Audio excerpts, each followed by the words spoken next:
They basically paralyze the transport system to some extent, of course, after certain hours of the day. Yeah, exactly. We've seen this for about a week now. The MTR has been shutting down early. Over the last weekend, it was shut down entirely, and police have been helping, trying to stop the protesters from moving around. Stations are closing when there's violence. A lot of the MTR themselves say they're doing this for safety. They're closing early to allow themselves extra time for repairs. But protesters have obviously accused them of collaborating with the authorities. Right. And the MTR do say that they make some of these decisions in collaboration with the government as well. So that leads to a lot of speculation about why they're doing it. Iain, what do we know? What details do we have at this point around this apparent remote-controlled device that Hong Kong police say was targeted at them by protesters?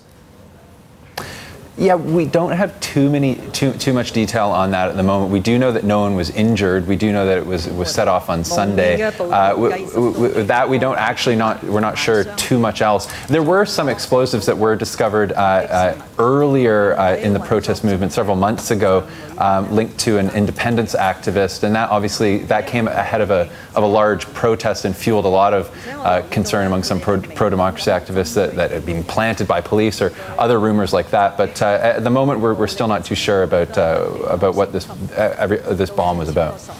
Yep, and we're actually hearing this press conference happening at the Legislative Council right now with the Chief Executive, Carrie Lam. Just hearing a little bit of the Cantonese, she's saying that she is talking about the latest events here when it comes to that homemade bomb that was detonated. Also, a recent incident where a police officer was stabbed in the neck.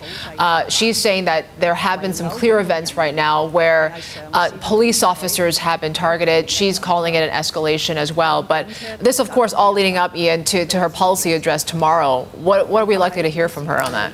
I think we're likely to hear the government has been saying that these protests are all about the underlying social tensions in Hong Kong, about inequality, unaffordable housing, and that sort of thing. So I think we can probably expect some sort of economic measure, some sort of, not necessarily stimulus, but maybe something to do with public housing or land use, selling land for residential units, something like that. That's the way the government has been looking at these protests, and it's partly because they're unable to come out with a sort of political solution that would help these protesters who are kind of crying for more democracy here.